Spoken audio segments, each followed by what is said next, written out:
Kathy Ching, who's running for place 6 of the Texas Supreme Court, sends her apologies for not being able to make it to the forum. She called me last night to say that her campaign staff unfortunately double booked her for an event in Fort Worth she knew nothing about. So anyway, she's going to try to attend a KBAD meeting in the future.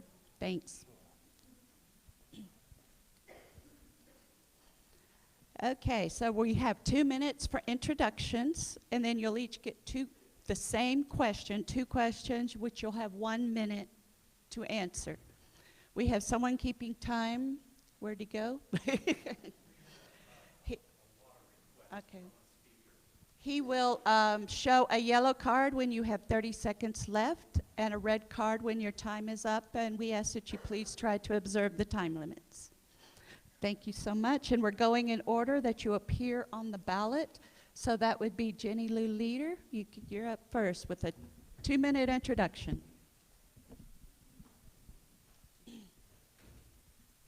Good afternoon. I'd like to thank the Buda-Area Democrats for hosting this wonderful forum today. I'm sorry I'm just running in the door. I'm a USA Club swim coach, and my team is finishing their 3-day championship meet in San Antonio, so I literally changed in Buc-ee's to get here and saw one of my swimmers who are like, "What are you doing?" And his mom said, "We've seen the signs, we're voting for her, don't worry about it." So I'm a 7th-generation Texan. I'm a lifelong Democrat, and it is time that we had a voice in Washington, D.C. that represented us and our values, not a career politician, not a political insider. It is so past time that we retired Chip Roy back to 25, where he lives, or to Virginia, where he's from, would be even better. So my campaign, thank you. My campaign, we've driven over 16,000 miles. That means me.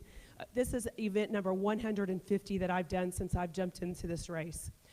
The cornerstone of this campaign is healthcare, universal single-payer healthcare for all. There is not any reason that every single person does not have access to the medicine and the doctor that they need to see versus paying a bill or buying groceries. That is not acceptable in the great United States, much less Texas. I don't know how much time I didn't see you raising. So the second thing that we have been really focusing on is education. I was a teacher for 11 years. Both my parents are retired educators. I understand what the windfall elimination has done to educators and to their salaries, about how much higher education costs nowadays, that it puts it out of reach for so many of our students, and for our infrastructure, and for common sense gun laws and immigration. Those are all things that are very important to our campaign, and he's already waved the thing. So please visit us at our website. If we don't answer your question today, I guarantee the answer is there. Thank you. Thank you. Hello, good afternoon. My name is Wendy Davis, and the first thing I want to do is say thank you to you for the fact that you are responsible for an incredible statistic. There was an article the other day that talked about the increase in voter registration all over this state. The highest voter registration increase was in Hays County at 31%. And that's a lot of work from a lot of you. And I'm looking forward to continuing that work, going through hopefully this primary successful and into the general election, where we are going to turn out a record number of voters to turn this district once and for all after 40 years from red to blue. My entire public service career has been centered around the idea that Texas is a promise, that this country makes a promise to every single one of us. And the idea, of course, being that no matter who we are, where we're from, we should be able to realize our full potential. I am the daughter of a single mom who raised me and my 3 siblings with only a 9th grade education and a low-wage job. And I am the first person in my family to graduate from college and to be able to realize what that promise assures, that if we're willing to work hard, our country and this state will be there right beside us every step of the way. I am a grandmother now of 3 and 1-year-old granddaughters. That promise is not one that's being made to them anymore. And I want to make sure that we restore it through a good and safe public school education, through health care for every single person across this state and across this country, and by making sure that we are providing our children with a planet that they will inherit, that will sustain them for future generations. Thank you very, very much. Thank you.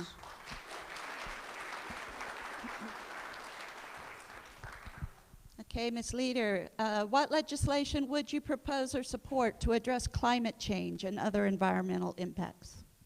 You get 1 minute. So I don't know how many of you have read the Green New Deal, but I agree with the Green New Deal. The only difference is I think that we need to try to be carbon neutral by 2035. I think 2050 is too long. There's too much damage that will be done in those additional 15 years. I believe that we need to distance ourselves from petroleum products, which I know is one of the #1 income-driven parts of West Texas, that we can replace with solar and wind and hydroelectric power. We can bring those employees on board from the petroleum industry with training for new jobs so that they don't get left behind, so that their communities don't have a problem financially when they are no longer there. That's the whole key to making our nation sustainable energy-wise and leaving a smaller carbon footprint so that our children and our grandchildren and our great-grandchildren don't have to face a disaster of the road that we are on today. Thank you.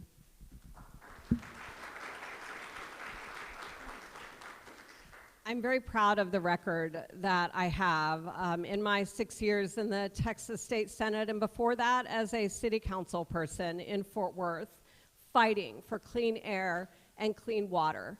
And that champion that I have always been will continue to be the champion I will be if I have the privilege of serving you in Congress, acting as aggressively as we possibly can to make sure that our children and grandchildren are inheriting a planet that will sustain them for future generations.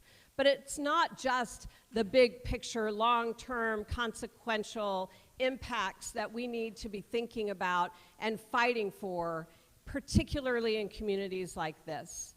Communities that understand what the impact of enormous gas pipelines are in the here and now. Communities that understand what the impact is of over 900 permits being granted to cement kilns and quarries and other aggregate activities in the here and now. I know how to fight these battles. I have fought them successfully before, and as your congressperson, I'm going to continue to fight them with everything I've got. Thank you. Thank you.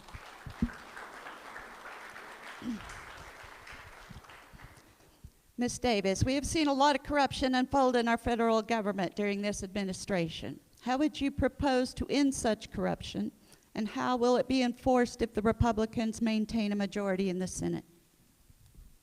And there's no question that End Citizens United has been the vehicle through which we find ourselves with politicians having been bought and paid for by interests that are not aligned with those of our families back home.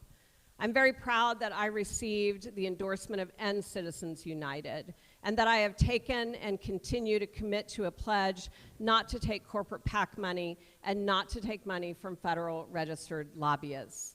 The way that we remove corruption in Congress is one vote at a time, and one candidate at a time, and one successful election at a time, making sure that one by one by one, we are putting people into offices at every level of governance who know that the persons they work for, the people they work for, are you, not people who are putting money into their campaign re-election accounts. I promise you that I will go there committed to fighting not only for you with that in mind, but that I will work with anyone across the aisle who's committed to do the same. Thank you. Ms. Leeder?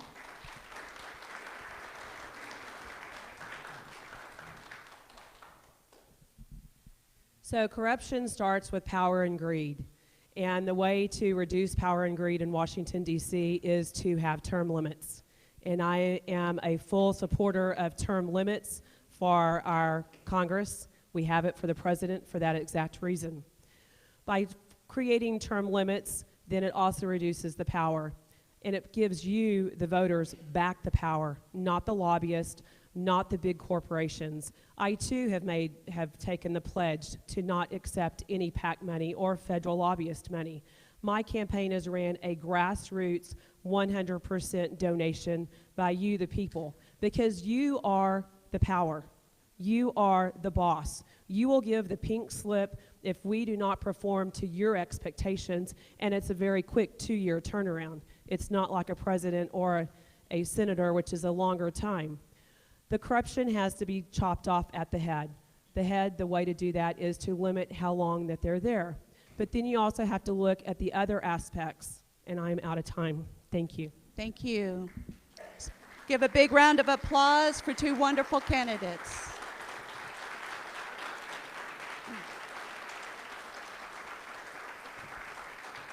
Next up, we have Julie Oliver, who's running for Congress.